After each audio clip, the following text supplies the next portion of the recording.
Hi! Hello everyone. Welcome back to our channel. నేను మీ army పిల్ల వైజాగ్. అందరూ ఎలా ఉన్నారు? నేనైతే చాలా బాగున్నాను.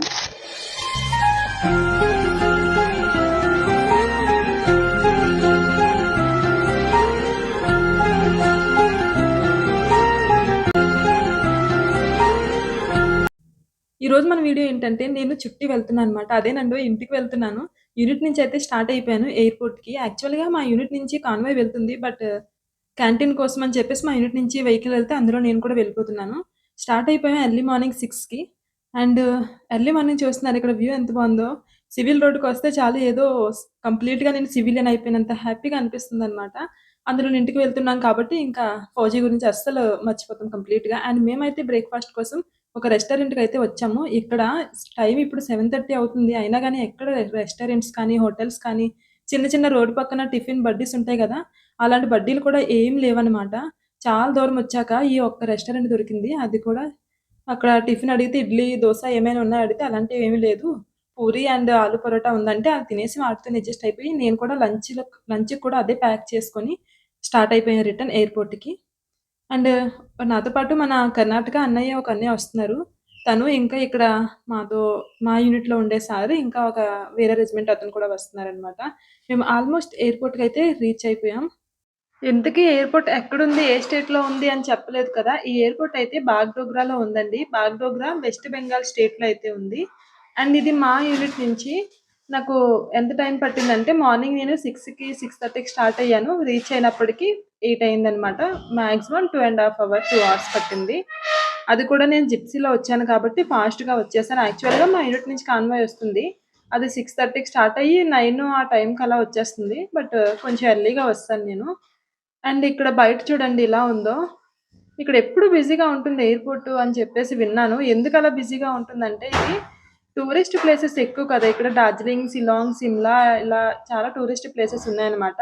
ఇక్కడ నుంచి ఎక్కువగా నార్త్ ఈస్ట్‌లో ఏవైతే టూరిస్ట్ ప్లేసెస్ ఉన్నాయో వాటికి అవైలబుల్‌గా ఫ్లైట్స్ అనేవి ఎక్కువగా ఉంటాయంట. సో, ఇక్కడ ఎక్కువగా బిజీగా ఉంటుంది. చాలా రష్‌గా ఉంటుంది. బట్ ఎయిర్‌పోర్ట్ మాత్రం చాలా చిన్నది. అండ్ ఇక్కడ నేను బయట కూర్చున్నాను. అలాగా ఏం చేయాలో తెలియక మార్నింగ్ వచ్చాను కదా! లోపలికెళ్ళిపోతే మళ్ళీ బయటకి రానివ్వరు. లోపల చాలా బోర్ కొడుతుందని చెప్పేసి బయటే ఉండి అలాగా టైమ్ వేస్ట్ చేశానని తెచ్చిన బ్రేక్‌ఫాస్ట్ అక్కడ తిన్నది కాక ఇక్కడికొచ్చాక కూడా ఫ్లైట్ ఎక్కకముందు తినేసాననమాట బయట కూర్చొని. అండ్ ఇలాగ కాసేపు అలాగా ఫోటోస్, వీడియోస్ తీసుకుంటూ అలా టైమ్ పాస్ చేశాను. అండ్ ఫ్లైట్ అయితే చాలా ఫ్లైట్స్ క్యాన్సిల్ అయిపోతున్నాయి ఇండిగో ఫ్లైట్స్.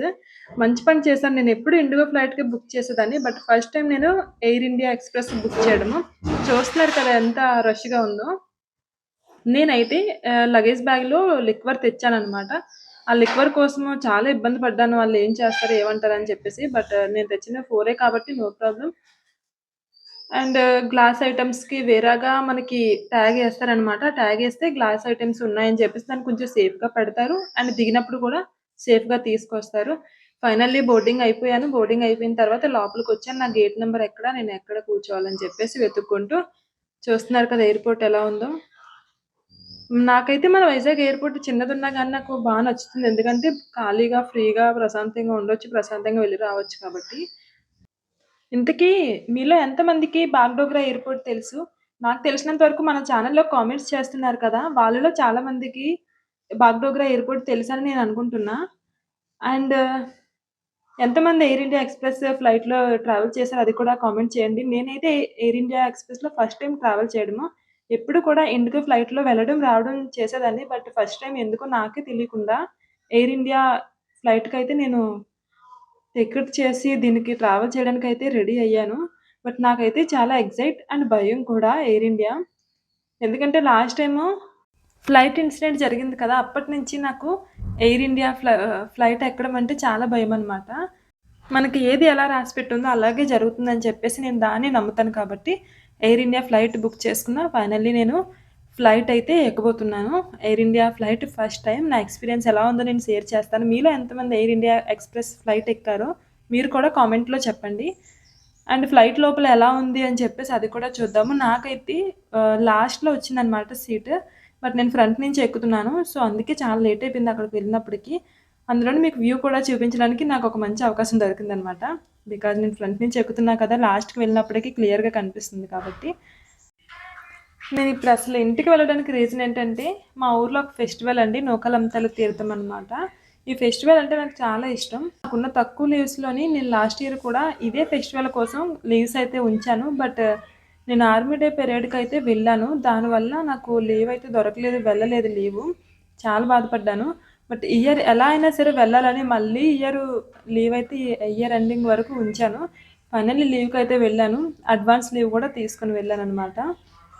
అండ్ నేనెంత ఎక్సైటింగ్‌గా ఉన్నానో లీవ్‌కి వెళ్తున్నా అని చెప్పేసి, ఇంటికి వెళ్తున్నా అని చెప్పేసి, నాకంటే నన్ను మించి మా సిస్టర్స్ ఇద్దరు ఎక్సైట్ అనమాట. మా అక్క వస్తుంది లీవ్‌కని చెప్పేసి. అండ్ నాకు చాలా హ్యాపీగా అనిపించే మూమెంట్ ఇంటి దగ్గర ఏదైనా ఉంది అంటే అది మా సిస్టర్స్ అనమాట. ఇంకా అమ్మ, నాన్న అంటే ఉన్నదే. బట్ హ్యాపీనెస్ ఇచ్చేది ఏదైనా ఉంది అంటే అది మా సిస్టర్స్. బికాజ్ నాకు ఎవరు ఫ్రెండ్స్ లేరు. ఇంకా నాకు కష్టమైన, సుఖమైన అది ఎక్కడికైనా వెళ్ళాలన్నా, తిరగాలన్నా, ఏం చేసినా సరే అది మా చెల్లెలతోనే అవుతుంది. సో, వాళ్ళతోనే నేను ఇప్పుడు బాగా కనెక్ట్ కూడా అయిపోయాను. ఏదేమైనా మన సిస్టర్సే మన బెస్ట్ ఫ్రెండ్ అవ్వడం ఇంకా అదృష్టం అని చెప్పుకోవాలి. సో, ఆ విషయంలో నేనైతే చాలా లక్. నాకు సిస్టర్స్, నా బెస్ట్ ఫ్రెండ్స్, నా కజిన్స్, నా కొలీగ్స్, నా బ్రదర్, నా సిస్టర్ అన్నీ మా చెల్లెళ్ళే కాబట్టి. అండ్ ఫ్లైట్‌లో చూస్తున్నారు కదా లోపలైతే ఎలా ఉంటుందో. ఈ పైన మనకి ఇలా కబోర్డ్స్‌లా కనిపిస్తున్నాయి కదా! ఓపెన్ చేసి అక్కడ మనం చిన్న చిన్న మన క్యారీ బ్యాగ్స్ పెట్టుకోవడానికనమాట అవి. మళ్ళీ సీట్స్ కూడా క్లియర్‌గా నంబర్స్ వేసుంటాయనమాట. ఆ నంబర్స్ వైస్‌గా మనం వెతుక్కుంటూ వెళ్ళాలి. ఎక్కడ మన నంబర్ కనిపిస్తే అక్కడ కూర్చోవడమే. అండ్ ఇంకా కూర్చున్న తర్వాత సీట్ బెల్ట్స్ అవి ఇవి ఇన్‌స్ట్రక్షన్స్ ఉంటాయి. అవన్నీ మనం ఫాలో చేయాలి. మనం అనుకుంటాం యాక్చువల్‌గా ఎయిర్ హోస్టెస్ జాబ్ చాలా ఈజీగా ఉంటది. వాళ్ళెప్పుడూ రెడీ అయ్యి ఉంటారు. మేకప్ వేసుకొని టిక్ టాక్ అనుకుని ఉంటారని చెప్పేసి. బట్ మనం అనుకున్నంత ఈజీ కాదనమాట ఏ జాబ్ కూడా. అలాగే ఎయిర్ హోస్టెస్ జాబ్ కూడా అంత ఈజీ కాదు. నేను కూడా అలాగే అనుకునేదాన్ని జాబ్‌కి రాకముందు. ఎయిర్ హోస్టెస్ జాబ్ ఈజీ, ఆ జాబ్ ఈజీ, ఈ జాబ్ ఈజీ అని చెప్పేసి. బట్ వచ్చిన తర్వాత తెలుస్తుంది. మనం కష్టపడి చేస్తున్న ఏ పని కూడా అంత ఈజీ కాదు అని. చూసే వాళ్ళకి మాత్రమే తెలుస్తుంది అది ఈజీ అని చెప్పేసి. బట్ ఎప్పుడైతే మనం ఆ పని చేయడానికి కోసం దిగుతామో అప్పుడు మాత్రమే తెలుస్తుంది ఆ వర్క్ వాల్యూ అండ్ అది ఎంత కష్టమో అని చెప్పేసి. అండ్ నేనైతే ఎయిర్ ఇండియా ఎక్స్‌ప్రెస్ ఎక్కాను కదా ఫ్లైట్. చాలా ఎక్సైటింగ్ అని చెప్పాను. అండ్ భయం కూడా కదా! సో, టెన్షన్ చూడండి ఎలా టెన్షన్ పడుతున్నానో. అండ్ నాతో తెలిసిన వాళ్ళు కూడా ఎవ్వరు లేరు. బోరింగ్ అనమాట ఒక్కదాన్నే. నేనెప్పుడు ఫ్లైట్ ఎక్కినా సరే నాకు మాత్రం 2 ఇయర్స్ పెయినొస్తాయనమాట. అలా మీలో ఎంతమందికి ఇయర్ పెయినొస్తుందో కామెంట్ చేయండి. నాకైతే ఈ 2 చెవులు అసలు పగిలిపోతాయనమాట. ఏదో తెలియని నొప్పిలా వచ్చేస్తది. ఆ నొప్పి రాకుండా ఉండడానికి నేనైతే ఒక ట్రిక్ చెప్తున్నా వినండి. ఏదో ఒకటి తింటూ ఉన్నామనుకో చెవిలో నొప్పి రాదనమాట. అది నేను ఈ బాగ్డోగ్రా నుంచి హైదరాబాద్ వరకు నా ఫ్లైట్ అనమాట. హైదరాబాద్ తర్వాత మళ్ళీ విజయవాడ, విజయవాడ నుంచి మళ్ళీ వైజాగ్ కదా! సో, బాగ్డోగ్రా నుంచి నేను హైదరాబాద్ వచ్చినప్పుడు నా చెవులు చాలా నొప్పొచ్చాయి. బట్ హైదరాబాద్ నుంచి నేను విజయవాడ వచ్చినప్పుడు ఒక చిన్న టాఫీ తిన్నాననమాట చాక్లెట్. అది తిన్న తర్వాత నాకసలు నొప్పి రాలేదు. నాకు తెలియకుండానే నేను విజయవాడ దిగిపోయాను. సేమ్ విజయవాడ నుంచి కూడా అలాగే చేశాను వైజాగ్ వరకు. టాఫీ తింటూ నోరు అటు ఇటు కదుపుతూనే ఉన్నాను. యాక్చువల్‌గా నేను బాగ్డోగ్రా నుంచి హైదరాబాద్ వచ్చాను కదా! హైదరాబాద్ నుంచి నాకు ఫ్లైట్ చేంజ్ అవ్వాలనమాట విజయవాడ వరకు. బట్ వీళ్ళేం చెప్పారంటే ఫ్లైట్ చేంజ్ చేయాల్సిన అవసరం లేదు. ఇదే ఫ్లైట్‌లోని మీరు ట్రావెల్ చేయాలి అని చెప్పేసన్నారు. సో, నేనింకా లోపలే ఉండిపోయాను. తర్వాత ప్యాసింజర్స్ అందరూ వచ్చిన తర్వాత ఇదిగో ఇలా రూల్స్, రెగ్యులేషన్స్, ఇన్‌స్ట్రక్షన్స్ మన సేఫ్టీ ఏమేమైతే ఉన్నాయో అవన్నీ చెప్తున్నారనమాట. ఇది ఎవ్రీ ఫ్లైట్‌లో జరిగేవే అనమాట. ఇవి మనం పాటిస్తామో, పాటించమో తెలీదు. అలాంటి సిట్యుయేషన్ వచ్చినప్పుడు. బట్ తెలుసుకోవడం ఇంపార్టెంట్. మొత్తానికి నేను వైజాగ్ ఎయిర్‌పోర్ట్‌కైతే వచ్చేసాను. చాలా హ్యాపీ. నా హోమ్ టౌన్‌కి వచ్చానని చెప్పేసి. నేను మార్నింగ్ 6కి స్టార్ట్ అయ్యానక్కడ. అదే అండి యూనిట్ నుంచి ఎయిర్‌పోర్ట్‌కి స్టార్ట్ అయ్యాను. అక్కడి నుంచి నేను ఇంకా బయటే ఉన్నాను. తర్వాత నేను అదే రోజు నైట్ 9:30కి అయితే ఫ్లైట్ దిగాను వైజాగ్‌లో. దిగేసి ఇంకా టాక్సీ బుక్ చేసుకుంటే ఎక్కువ ప్రైస్ అయిపోతుందని చెప్పేసి నేను బయటకొచ్చేసి ఆటో ఎక్కాను కాంప్లెక్స్‌కి. కాంప్లెక్స్‌లో దిగేసిన తర్వాత నేనైతే వెంటనే హేలాపూర్‌కి వెళ్ళాననమాట. అక్కడికి వెళ్ళి నేను మంచిగా ఒక ప్రాన్ బిర్యానీ ఆర్డర్ చేసుకొని సగం తినేసి, సగం అయితే పార్సెల్ చేంజేసి అక్కడ ఎవరో రోడ్డు మీద ఒక ఆయనుంటే అతనికిచ్చేసాను రైల్వే స్టేషన్‌లో. ఇంతకీ నేను రైల్వే స్టేషన్ ఎందుకు వెళ్ళానంటే, ఆ టైంలో మా ఊరు వెళ్ళడానికి ఎలాంటి బసెస్ అవైలబుల్‌గా లేవు కాబట్టి, నేను రైల్వే స్టేషన్‌లో నైట్‌కి స్టే చేస్తే బెటర్ అని చెప్పేసి అక్కడే నేనింకా నైటు స్టే అయిపోయాను. రైల్వే స్టేషన్‌లో క్యాప్సూల్ అనే ఒక హోటల్ ఉంది. అదేంటి డార్మిటరీ ఉంది. అది చాలా సేఫ్టీ అమ్మాయిలకి. అండ్ ఫ్యామిలీస్ కూడా అక్కడ ఉండొచ్చనమాట. అదైతే నాకు చాలా బెటర్ అనిపించింది గర్ల్స్ ఒకసారి మీరు కూడా ట్రై చేయండి. ఈ డార్మిటరీ ఎలా ఉంటుంది అసలు? ఏంటి అని చెప్పేసి దాని గురించి ఒక వీడియో తీశాను. ఆ వీడియోలో మీరు కంప్లీట్‌గా చూడొచ్చు. లోపల ఎలా ఉంటుంది, బయట ఎలా ఉంటుందని చెప్పేసి. అక్కడ ఫ్యామిలీస్ కూడా ఉంటారు కాబట్టి డోంట్ వరీ ఎలాంటి భయం కూడా అవసరం లేదు. వీడియో నచ్చినట్లయితే లైక్, షేర్ అండ్ సబ్స్క్రైబ్ చేయడం మర్చిపోకండి. అండ్ మరిన్ని వీడియోస్ కోసం బెల్ ఐకాన్ అయితే ఆన్ చేసుకోండి. ఓకే. Thank you. బాయ్.